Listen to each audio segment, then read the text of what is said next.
Hi students, today we are going to discuss about condensers, cooling towers. Condensers and cooling towers used in a steam or thermal power plant. അതുപോലെ തന്നെ നമ്മുടെ ഈ മൊഡ്യൂളിൽ വരുന്നതാണ് last how the design structure of A thermal power plant.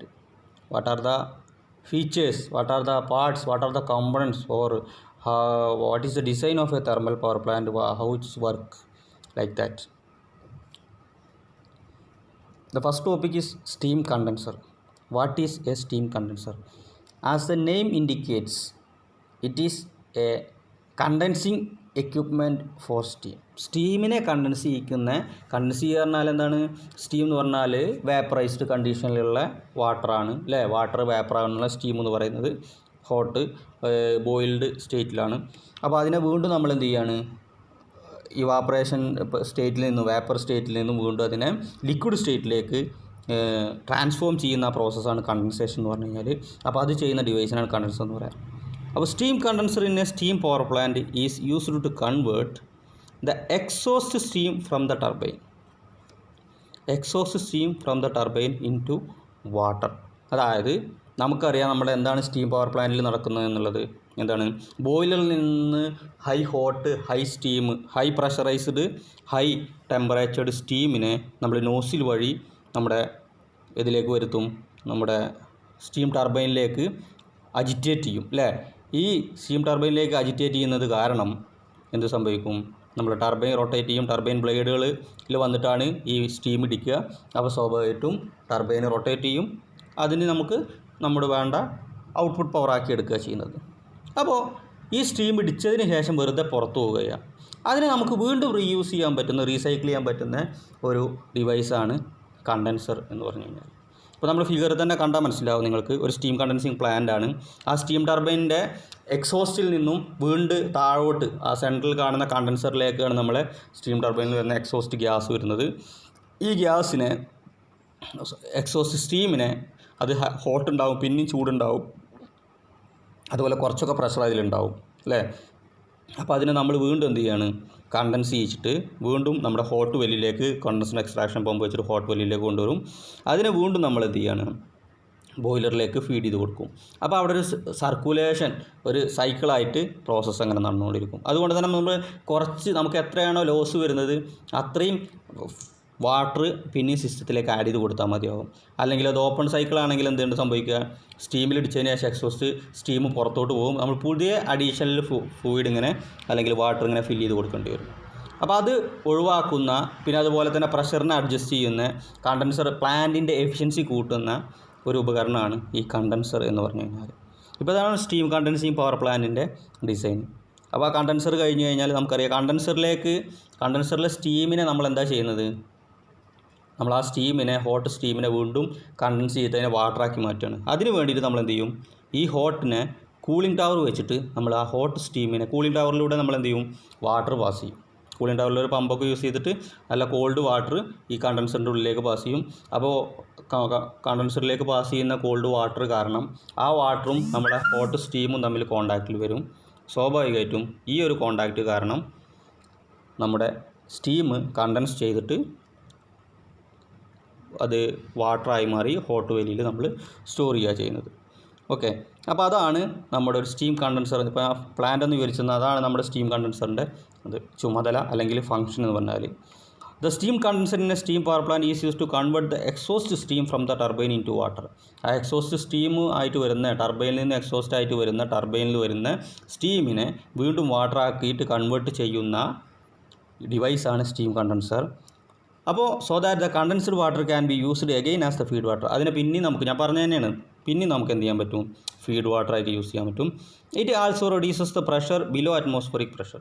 എന്ത് സംഭവിക്കുന്നത് വെച്ച് കഴിഞ്ഞാൽ ഈ കണ്ടൻസർ അവിടെ നിന്ന് നമ്മളെ സ്റ്റീമിനെ വലിച്ചെടുക്കുക ചെയ്യുന്നത്. സ്വാഭാവികമായിട്ട് അവിടുത്തെ പ്രഷർ എന്ത് ചെയ്യും? കുറയും. അങ്ങനെ പ്രഷർ കുറയുമ്പോൾ വീണ്ടും പിന്നെയും വരുന്ന നോസിൽ കൂടെ വരുന്ന സ്റ്റീമിന് അവിടെ ഒരു ബാക്ക് പ്രഷറാണ് കിട്ടുക. അതായത് നെഗറ്റീവ് പ്രഷറിന്, അതായത് അറ്റ്മോസ്ഫിയർ പ്രഷറിന് താഴെയുള്ള ഒരു പ്രഷർ കിട്ടുന്നതുകൊണ്ട് ഒന്നും കൂടെ എന്ത് ചെയ്യാൻ പറ്റും? അങ്ങോട്ട് എക്സോസ്റ്റ് സ്റ്റീമിന് പുറത്തോട്ട് വരാൻ കഴിയും. അങ്ങനെ പ്രഷർ വരുന്നതിന് ബാക്ക് പ്രഷർ അല്ലേ? അതുകൊണ്ട് തന്നെ എന്ത് ചെയ്യാൻ പറ്റും? അവിടെ ഒരു സ്പേസ് ക്രിയേറ്റ് ചെയ്യാൻ പറ്റും. ഒരു വോളിയം ഡിഫറൻസ് വരും ഒരു വോളിയം ലെസ്സായി മാറും, അതേപോലെ പ്രഷർ കുറഞ്ഞു വരും. സ്വാഭാവികമായിട്ടും കൂടുതൽ സ്റ്റീമിന് പുറത്തോട്ട് കൂടുതൽ ഫോഴ്സിൽ വരാൻ പറ്റും. അവിടുത്തെ എനർജി അതുപോലെ maximum energy, pressure energy kinetic energy ആയിട്ട് കൺവേർട്ട് ചെയ്യാൻ പറ്റും. ഇതൊക്കെ പ്ലാന്റിൻ്റെ എഫിഷ്യൻസി കൂട്ടുന്നതാണ് പറയുന്നത്. ഓക്കെ, അപ്പോൾ നമുക്ക് അതിൻ്റെ വാരിയസ് ഫംഗ്ഷൻ നോക്കാം. The various function that a steam condenser perform in a steam power plant. ഒരു സ്റ്റീം കണ്ടൻസർ സ്റ്റീം പവർ പ്ലാന്റിൽ പെർഫോം ചെയ്യുന്ന സ്റ്റീം കണ്ടൻസറിൻ്റെ വാരിയസ് ഫംഗ്ഷന് it condenses exhaust steam from the turbine. ഒന്നാമത്തേതാണ് എക്സോസ്റ്റ് സ്റ്റീമിനെ കണ്ടൻസ് ചെയ്തിട്ട് വാട്ടറാക്കി മാറ്റി വീണ്ടും റീസൈക്കിൾ ചെയ്യാൻ പറ്റും. പിന്നെ it creates a pressure drop at the exit of the turbine. ടർബൈൻ്റെ എക്സിറ്റിൽ അത് വലിച്ചെടുക്കണമല്ലേ, എക്സിറ്റിൽ നമുക്ക് എന്ത് ചെയ്യാൻ പറ്റും, ഒരു പ്രഷർ ഡ്രോപ്പ് ക്രിയേറ്റ് ചെയ്യാൻ പറ്റും. And this provides a way for the exhaust steam come out from the turbine. അതുകൊണ്ട് തന്നെ എന്ത് ചെയ്യാം, ടർബൈൻ എന്നുള്ള എക്സോസ്റ്റ് സ്റ്റീമിന് പുറത്തോട്ട് വരാനുള്ള ഒരു വേ ക്രിയേറ്റ് ചെയ്ത് കൊടുക്കും. It is only steam condenser that makes exhaust steam to reuse the as feed water for the boiler. ഈ സ്റ്റീം കണ്ടൻസറാണ് എന്ത് സംഭവിക്കുന്നത്, എക്സോസ്റ്റ് സ്റ്റീമിനെ വീണ്ടും കണ്ടൻസ് ചെയ്യിപ്പിച്ച് വാട്ടറാക്കിയിട്ട് അതിനെ വീണ്ടും ബോയിലർക്ക് ഫീഡ് വാട്ടറാക്കി യൂസ് ചെയ്യാൻ പറ്റിക്കുന്നത് ഈ സ്റ്റീം കണ്ടൻസറിൻ്റെ യൂസ് കൊണ്ടാണ്.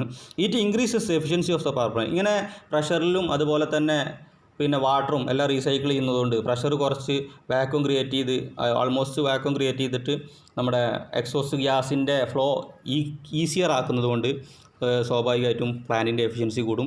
It reduces the requirement of water for the boiler. അതുകൊണ്ട് തന്നെ എന്ത് ചെയ്യും, ഫീഡ് വാട്ടർ നമ്മൾ വീണ്ടും കൊടുക്കുന്നതുകൊണ്ട് കുറച്ച് ഫീഡ് വാട്ടർ നമ്മൾ അഡീഷണൽ കൊടുത്താൽ മതിയാവും, റിക്വയർമെൻറ്റ് ഓഫ് വാട്ടർ. അപ്പോൾ നമുക്ക് അതിൻ്റെ ആ ഫിഗർ ഒന്ന് കണ്ടാൽ മനസ്സിലാവും. കണ്ടോ, നോൺ കണ്ടൻസിങ് എഞ്ചിനിൽ ആ ബാക്ക് പ്രഷർ ലൈൻ കാണാം, അറ്റ്മോസ്ഫറിക് ലൈൻ കാണാം, പെർഫെക്റ്റ് വാക്യൂം ലൈൻ. ഇത് നോൺ കണ്ടൻസിങ് പവർ പ്ലാന്റിൻ്റെ ഇതാണ്. അതായത് നമ്മുടെ ബാക്ക് പ്രഷർ എന്ന് പറയുന്നത് ടർബൈനിൽ നിന്ന് പുറത്തോട്ട് വന്ന എക്സോസ്റ്റ് സ്റ്റീമിൻ്റെ പ്രഷർ എന്ന് പറയുന്നത് അറ്റ്മോസ്ഫറിക് ലൈനിൻ്റെയും മുകളിലാണ് നോൺ കണ്ടൻസിങ് സ്റ്റീം പവർ പ്ലാന്റിൽ. കണ്ടാൽ മനസ്സിലാവും graph, back pressure line atmospheric ലൈനിൻ്റെ മുകളിലാണ്.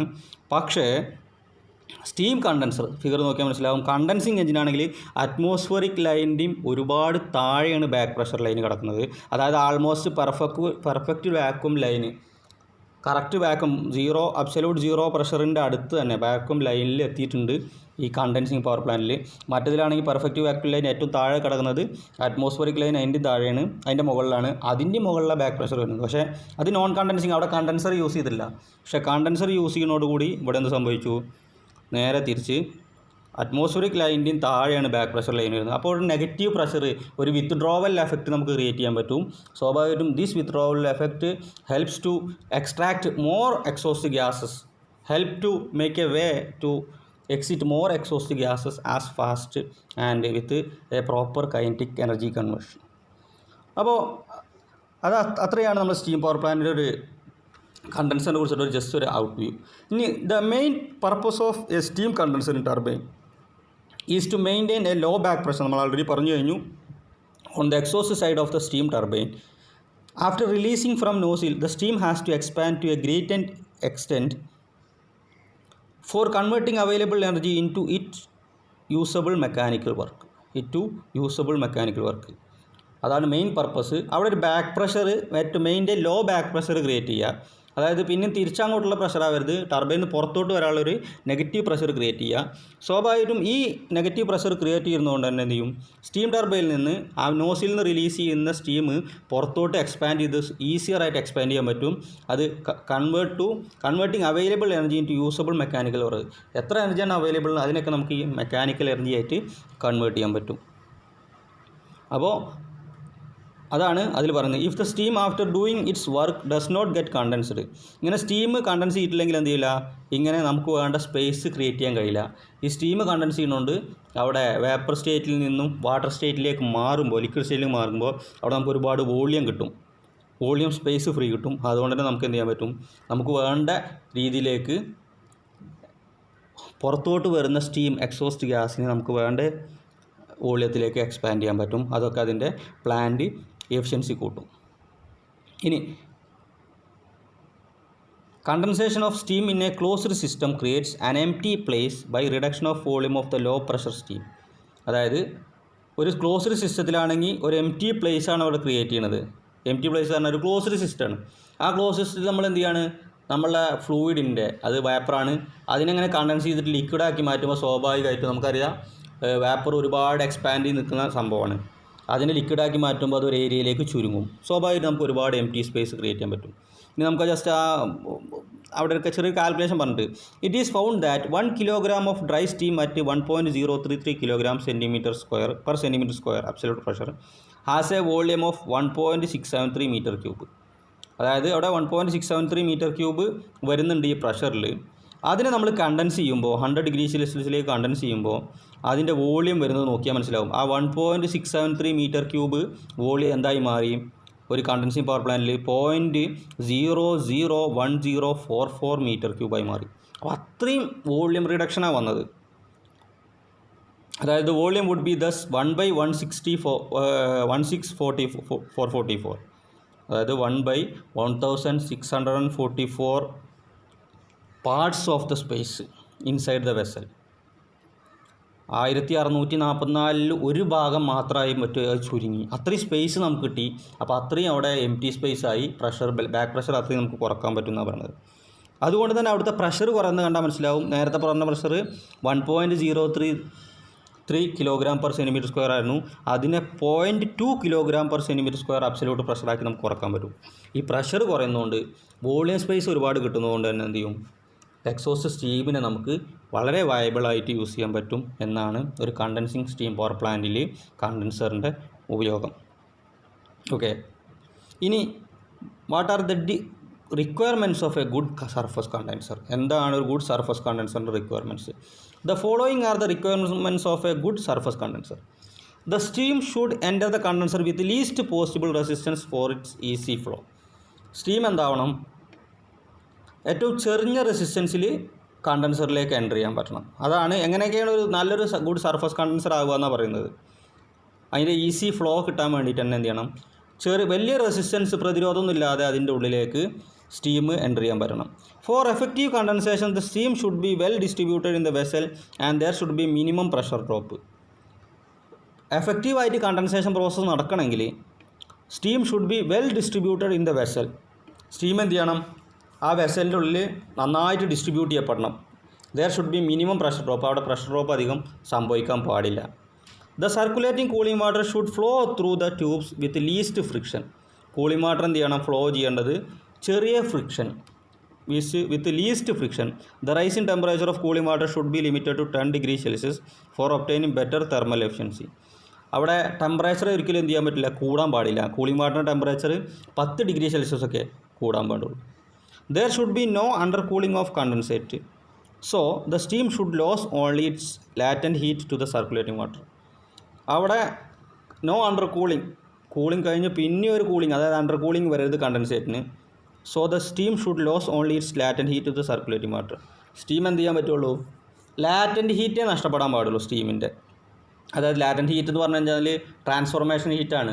വേപ്പർ സ്റ്റേറ്റിൽ നിന്നും ലിക്വിഡ് സ്റ്റേറ്റിലേക്ക് മാറുമ്പോൾ ആ ട്രാൻസ്ഫർ ചെയ്യുന്ന ഹീറ്റ് മാത്രമേ സ്റ്റീമിന് നഷ്ടപ്പെടാൻ പാടുള്ളൂ. അതിനുശേഷം വാട്ടർ ആയതിനു ശേഷം പിന്നെയും അവിടുന്ന് ഹീറ്റ് നഷ്ടപ്പെടാൻ പാടില്ല എന്ന് പറഞ്ഞത്. അതാണ് അണ്ടർ കൂളിംഗ് എന്നതുകൊണ്ട് ഉദ്ദേശിച്ചത്. This is made possibly by regulating the quantity of circulating water in such a way that its exit temperature is same as the saturation temperature of steam. അതെങ്ങനെ സംഭവിക്കണമെന്ന് വെച്ച് കഴിഞ്ഞാൽ ഈ ക്വാണ്ടിറ്റി ഓഫ് സർക്കുലേറ്റിംഗ് വാട്ടറിനെ നമ്മൾ adjust ചെയ്യുക. Circulating water ഓവറായിട്ട് കൊടുത്തു കഴിഞ്ഞാൽ, അല്ലെങ്കിൽ കൂളിംഗ് വാട്ടർ ഓവറായിട്ട് കൊടുത്തു കഴിഞ്ഞാൽ അവിടെ പിന്നെ എക്സ്ട്രാ കൂളിംഗ് നടക്കും. അത് ഒഴിവാക്കിയിട്ട് നമ്മൾ എന്ത് ചെയ്യും? എക്സിറ്റ് ടെമ്പറേച്ചറിനെയും സാച്ചുറേഷൻ ടെമ്പറേച്ചർ, സ്റ്റീമിൻ്റെ സാച്ചുറേഷൻ ടെമ്പറേച്ചറേയും സെയിം ആക്കി നിലനിർത്തുക. അങ്ങനെ ഒരുപാട് പോയിൻറ്റ്സുകൾ ഇങ്ങനെ പറഞ്ഞിട്ട് അത് ഞാൻ ചുരുക്കിയിട്ട് നിങ്ങൾക്ക് എന്ത് ചെയ്യുന്നുണ്ട്? അടുത്തൊരു നോട്ട്സ് ആയിട്ട് സബ്മിറ്റ് ചെയ്യുന്നുണ്ട്. 5, 6 പിന്നെ അഞ്ചാമത്തെ പോയിന്റ് പറഞ്ഞിട്ടുള്ളത് to obtain maximum heat transfer rate the tube should be made of high thermal conductivity material. അവിടെ മാക്സിമം ഹീറ്റ് ട്രാൻസ്ഫർ നടക്കാനുള്ളതുകൊണ്ട് അവിടെ ട്യൂബ് എന്ത് ചെയ്യും? നമ്മൾ ഹൈ തെർമൽ കണ്ടക്ടിവിറ്റി മെറ്റീരിയൽ കൊണ്ട് ആക്കണം എന്ന് പറഞ്ഞത്. അതെന്താ വെച്ചാൽ ഹൈ തെർമൽ കണ്ടക്ടിവിറ്റി ഉണ്ടെങ്കിൽ അവിടെ മാക്സിമം ഈ കൂളിംഗ് കണ്ടൻസേഷൻ്റെ ഏരിയയിൽ മാക്സിമം ടെമ്പറേച്ചർ പെട്ടെന്ന് തന്നെ ട്രാൻസ്ഫർ ആയി പോകും. അതുകൊണ്ട് തന്നെ നമുക്ക് വേപ്പറിനെ സ്റ്റീമിനെ പെട്ടെന്ന് വാട്ടറാക്കി മാറ്റാൻ പറ്റും. അതിൽ കുറേ ഡെഫിനേഷൻ എക്സ്ട്രാ ഉണ്ട്. നിങ്ങൾക്ക് ഞാൻ നോട്ട്സ് വരുമ്പോൾ ഇന്ന് വായിച്ചാൽ മതി. 6ാമത്തെ there should be no leakage of air from the condenser. കണ്ടൻസറിന് ഒരിക്കലും എന്ത് ചെയ്യരുത്? അവിടെ എയർ ലീക്കേജ് സംഭവിക്കരുത്. എയർ ലീക്കേജ് സംഭവിച്ചു കഴിഞ്ഞാൽ വീണ്ടും നമ്മൾ പറഞ്ഞ പോലെ ആ ബാക്ക് പ്രഷറിൽ എയർ അങ്ങോട്ടോ ഇങ്ങോട്ടോ ട്രാൻസ്ഫർ ആയി കഴിഞ്ഞാൽ സ്വാഭാവികമായിട്ടും അവിടെ വോളിയത്തിൽ വ്യത്യാസം വരും, പ്രഷറിൽ വ്യത്യാസം വരും. അപ്പോൾ നമ്മൾക്ക് ആ ബാക്ക് പ്രഷർ അതിൻ്റെ ലെവലിൽ നിർത്താൻ കഴിയില്ല. Minimum energy should be spend to extract the air from the condenser. അതായത് കുറച്ച് എനർജി യൂസ് ചെയ്തിട്ട് എന്ത് ചെയ്യണം? നമുക്ക് എയറിനെ എക്സ്ട്രാക്ട് ചെയ്യാൻ പറ്റണം കണ്ടൻസറിൽ നിന്നും. ഒരു എയർ പാർട്ടിക്കിൾ ഉണ്ടെങ്കിൽ നമുക്ക് അവിടെ കണ്ടൻസേറ്റ് എയർ എക്സ്ട്രാക്ഷൻ പമ്പൊക്കെ നമ്മുടെ ഫിഗറിൽ കൊടുത്തിട്ടുണ്ട്, മുകളിൽ നോക്കിയാൽ മനസ്സിലാവും. അപ്പോൾ എയർ എക്സ്ട്രാക്ഷൻ പമ്പ് എന്ന് ചോദിച്ചു കഴിഞ്ഞാൽ എന്തെങ്കിലും എയർ ഡ്രോപ്സ് എയർ പാർട്ടിക്കിൾ ഉണ്ടെങ്കിൽ അതിനെ ഇതാക്കാനാണ്. പക്ഷേ അതിന് വേണ്ടിയിട്ട് മിനിമം എനർജി മാത്രമേ യൂസ് ചെയ്യാൻ പറ്റുള്ളൂ കണ്ടൻസറിൽ. This is achieved by fitting a baffle plate at the coolest section where air pump is fitted. അവിടെ ഒരു ബാഫിൾ പ്ലേറ്റൊക്കെ വെച്ചിട്ടാണ് നമ്മൾ എന്ത് ചെയ്യുക, ഈ ഒരു മിനിമം എനർജി ലെവൽ ക്രിയേറ്റ് ചെയ്യുക. കാരണം മിനിമം എനർജി യൂസ് ചെയ്തിട്ട്, ആ മിനിമം എനർജി യൂസ് ചെയ്യാൻ കാരണം എന്താ വെച്ചാൽ ഈ എനർജി നമുക്ക് വേണ്ട ടർബൈൻ്റെ വർക്കിങ്ങാണ്, അല്ലാതെ നമുക്ക് വേറെ എക്സ്ട്രാ വർക്കുകൾ ചെയ്യാൻ വേണ്ടിയിട്ടുള്ളൂ. അതുകൊണ്ട് മിനിമം എനർജി യൂസ് ചെയ്തിട്ട് വേണം നമുക്ക് എന്ത് ചെയ്യാൻ, എയർ സക്ക് ചെയ്യാൻ. ഓക്കെ.